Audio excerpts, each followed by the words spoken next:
हामी भद्रपुर नगर स्तरीय दोस्रो नगर स्काउट क्याम्प 2080 मा उपस्थित भएका छौँ। यो क्याम्प 2080 पौष 7 गतेबाट 9 गतेसम्म यो मोराङ मेमोरियल स्कुलको प्राङ्गणमा सञ्चालन हुनेछ। यस कार्यक्रममा भद्रपुर नगरपालिकाभित्र रहेका 12 वटा विद्यालयहरूबाट 314 जना विद्यार्थी भाइ बहिनीहरू प्रत्यक्ष रूपमा यो कार्यक्रममा उपस्थित हुनुभएको छ।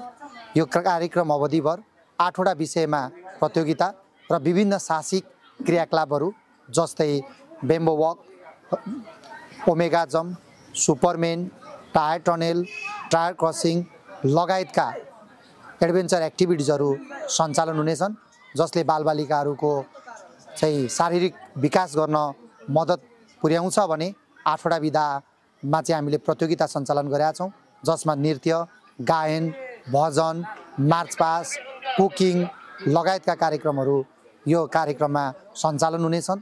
साथसाथै यो कार्यक्रममा हामीले विभिन्न विधामा वर्कसपहरू पनि सञ्चालन गर्नेछौँ, जसमा सुरक्षा निकायहरूबाट हामीलाई लागु औषध सम्बन्धी वडा प्रहरी कार्यालयबाट, सीमा सुरक्षा सम्बन्धी सीमा सशस्त्र गुल्मबाट, त्यसै गरी शिक्षा शाखाबाट हामीलाई चाहिँ युथ लिडरसिपको बारेमा योगेन्द्र सरले र त्यसरी नै हाम्रो तालिम प्राप्त स्काउटरहरूले चाहिँ नेपाल स्काउटले सञ्चालन गरेका विभिन्न प्रोजेक्टका विषयमा चाहिँ जानकारी गराउने यो कार्यक्रममा हामीले तय गरेका छौँ। साथसाथै यो कार्यक्रममा हामी बालबालिकासँग उपमेयर कार्यक्रम पनि सञ्चालन गर्छौँ। उपमेयर चाहिँ हाम्रो परिषद अध्यक्ष रहने कानुनी व्यवस्था भएको कारणले अध्यक्षसँग चाहिँ स्काउट बालबालिकाहरूले भोलि अन्तर्क्रिया कार्यक्रम गर्छन्। यो कार्यक्रममा 3 वटा विधामा कार्यक्रम सञ्चालन हुन्छन्। एउटा उद्घाटन सत्र, एउटा क्याम्प फायर सत्र र अर्को पुरस्कार वितरण र क्याम्प समापन गरेर हामी चाहिँ यो कार्यक्रमभरिमा लगभग 120 जना बालबालिकाहरूलाई चाहिँ पुरस्कृत गर्नेछौँ। आज हामीले एकजना अग्रज स्काउट ईश्वर पोखरेललाई पनि सम्मान गरेका छौँ। यो कार्यक्रममा चाहिँ प्रमुख अतिथिको रूपमा नगर प्रमुख गणेश पोखरेल, विशिष्ट अतिथिको रूपमा चाहिँ हाम्रा आदरणीय उपप्रमुख राधा कार्की, त्यसै गरी प्रदेश संयोजक रवि खनाल लगायतका विशिष्ट व्यक्तिहरू, वडा प्रहरी कार्यालय सुरक्षा निकायका प्रमुख, सीमा सुरक्षा बलका कार्यालय प्रमुख लगायत विशिष्ट व्यक्तित्वहरूको उपस्थित रहेको थियो र उहाँहरूलाई चाहिँ हामी क्रमिक रूपमा चाहिँ यो बेसहरू चाहिँ अनुगमन गरिदिनु हुनका लागि अनुरोध गर्न चाहन्छु र आउनुहुने सबैलाई म क्याम्प प्रमुख को तर्फबाट अरुण बस्नेत हार्दिक स्वागत र सत्कार पनि गर्न चाहन्छु। जस्तै तपाईँहरूको 12 वटा स्कुल भन्नुभयो हैन? हजुर सर। 12 वटा स्कुलमध्ये कतिजना विद्यार्थीहरू चाहिँ यति बेला संलग्न छन् स्काउटमा? 12 वटा विद्यालयहरू मध्येबाट हामीसँग 12 वटा विद्यालयबाट 314 जना छात्र र छात्रा गरेर 314 जनाको उपस्थिति रहेछ। ती विद्यार्थीहरूलाई चाहिँ 3 डेजसम्म यहीँ राखिन्छ हैन? हजुर। उहाँहरूलाई सुत्ने, खाने, बस्नेको व्यवस्थापन कस्तो छ? हामीले चाहिँ बालबालिकाहरूलाई अलिकति जाडोको समय भएको कारणले सम्पूर्ण स्काउट टिचरहरूको स्टाफ मिटिङको आयोजना गरेर उहाँहरूलाई जानकारी गराएका छौँ। सबै बालबालिकाले सुत्ने व्यवस्थापन स्वयं घरबाट ल्याउने भनेर हामीले चाहिँ विद्यालय मार्फत परिपत्र पनि गरेका छौँ र सबै बालबालिकाहरूले आफूलाई हुने पर्सनल क्याम्पमा जाँदाखेरि व्यक्तिगत सामग्रीदेखि लिएर चाहिँ समूहमा चाहिने सामग्रीहरूको जुवाड विद्यालयले आफैले स्वयं गर्नुभएको छ। हामीले यो मोराङ मेमोरियलमा आवासको लागि कक्षा कोठाको व्यवस्थापन गरेका छौँ। त्यहाँ भएका डेस्क बेन्चहरूलाई बाहिर निकालेर त्यो कोठाहरूलाई सरसफाइ गरेर उहाँहरूलाई चाहिँ सफा कोठाहरू उपलब्ध गराएका छौँ। उहाँहरूले ल्याउनु भएको सामग्रीहरू चाहिँ उहाँहरूले ओछ्याउने, मिलाउने र त्यसमै उहाँहरूले आराम गर्ने कुरा छ भने खानेकुराको व्यवस्थापनका लागि चाहिँ हामीले यो क्याम्प अवधिभर 4 छाक खाना र 4 छाक खाजाको व्यवस्थापन गरेका छौँ। केही रकम हामीलाई भद्रपुर नगरपालिकाले सहयोग गरेका छ भने केही रकम चाहिँ बालबालिकाहरू चाहिँ यो कार्यक्रममा सहभागी भए बापत उहाँहरूले खाना प्लस रजिस्ट्रेसन चार्ज भनेर केही शुल्क तिर्नु भएको छ। त्यो दुईटै रकमहरूलाई जोडेर अनि त्यसको व्यवस्थापन गरेर नगर स्काउट समितिले चाहिँ त्यसको समन्वय गरेको छ। जस्तै तपाईँहरूले स्काउटमा रहनुभएका विद्यार्थीहरूलाई विभिन्न किसिमका एक्टिभिटिजहरू गराइराख्नु भएको छ हैन? त्यो एक्टिभिटिज गराइरहँदाखेरि ती स्टुडेन्टहरूमा चाहिँ के हुनसक्छ, के त्यसको रिजल्ट हुनसक्छ? एकदमै राम्रो प्रश्न। यो चाहिँ के छ भने स्काउट भनेको एउटा व्यावहारिक शिक्षा हो। हाम्रो एजुकेसन सिस्टम दुई किसिमका हुन्छन्। एउटा औपचारिक शिक्षा जुन विद्यालयमा हामी चाहिँ कक्षा कोठामा बसेर पाठ्य पुस्तकहरू पढेर हामीले एउटा शिक्षा आर्जन गरेका हुन्छौँ भने अर्को चाहिँ अनौपचारिक शिक्षा। त्यो अनौपचारिक शिक्षा चाहिँ हामी पत्र पत्रिकाबाट पनि केही ज्ञान प्राप्त गर्छौँ, टेलिभिजनबाट पनि गर्छौँ, खेलकुदबाट पनि गर्छौँ भने त्यस्तै अनौपचारिक रूपको शिक्षाको रूपमा चाहिँ यो स्काउटलाई लिन सकिन्छ।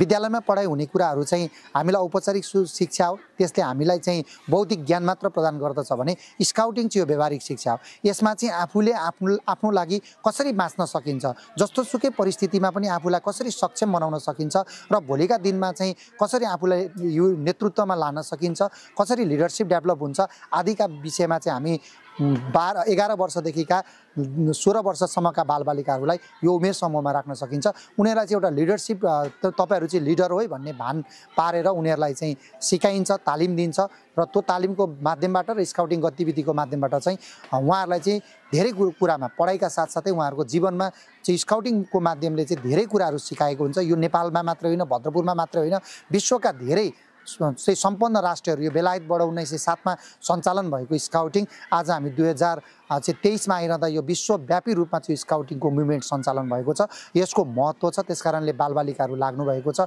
हामी जस्ता लिडर्सहरू लागेका छौँ। हामी चाहिँ यो विद्यालयहरूमा चाहिँ स्काउटिङ गतिविधिको माध्यमबाट चाहिँ उहाँहरूको चाहिँ हरेक क्षेत्र चाहिँ विकास र वृद्धिका निमित्त चाहिँ यो बालबालिकालाई फाइदाजनक छ भन्ने नै महसुस गरेका छौँ र यसले बालबालिकालाई फाइदा पनि पुर्याएको हामीले अनुभव गरेका छौँ सर।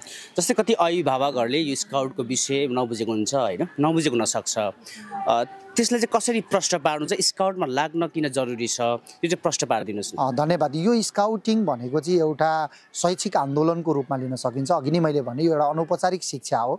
जति कुरा हामीले अभिभावकले घरमा बाबु नानीलाई खाना पकाएर खाऊ भन्दाखेरि नानी बाबुहरूले मान्दैनन्। विद्यालयमा खाना पकाएर खुवाउने खालका कार्यक्रमहरू सञ्चालन हुँदैन, तर स्काउटिङ चाहिँ व्यावहारिक शिक्षा भएको कारणले यहाँनिर साथीसँग बसेर कसरी पकाएर खानुपर्छ भनेर हामीले यो कार्यक्रमभरिमा कुकिङ प्रतियोगिता राखेका छौँ। त्यो कुकिङ प्रतियोगिताको माध्यमबाट बालबालिकालाई के हुन्छ भने मैले चाहिँ त्यो प्रतियोगितामा जित्नको लागि घरमा खाना पकाउन सिक्नुपर्छ भन्ने कुराको ज्ञान बालबालिकालाई हुन्छ र त्यसकारणले त्यो प्रतियोगितामा जित्नलाई उसलाई घरमा सिक्न मम्मीबाट सहयोग लिन उसलाई चाहिँ अभिप्रेरित गरिरहेका हुन्छौँ। त्यसकारणले यो चाहिँ अभिभावककै दृष्टिकोणले हेर्ने हो भने खाली समय, जस्तो आज हामी शनिबार छौँ, भोलि आइतबार पढाइ एक दिन डिस्टर्ब हुन्छ, सोमबार विद्यालय बिदा छ, हामीले शून्य समय जुन चाहिँ बालबालिकाको पढाइभन्दा खाली रहेको समयलाई चाहिँ कसरी सदुपयोग गर्न सकिन्छ भनेर चाहिँ हामीले यो गतिविधिहरू सञ्चालन गर्छौँ। साथसाथै विद्यालयमा पनि अभिभावकको विचार के हुन्छ, मेरो बालबालिकाको पढाइ बिग्रिन्छ, तर म अभिभावकलाई के विश्वास दिलाउन चाहन्छु भने बालबालिकाको पढाइ बिगारेर हामी कुनै पनि किसिमका गतिविधिहरू गर्दैनौँ। यसले चाहिँ बालबालिकालाई पढ्न अझ प्रोत्साहन गर्छ। यसमा विभिन्न किसिमका ब्याजहरू हुन्छन्, त्यो ब्याज प्राप्त गर्नका निमित्त बालबालिकाले चाहिँ हरेक किसिमका गतिविधिहरू गर्नुपर्छ र साथसाथै बालबालिकाहरू स्काउटिङमा लाग्ने हो भने कमजोर बालबालिका पनि भोलि पढ्नको लागि राम्रो हुन्छ।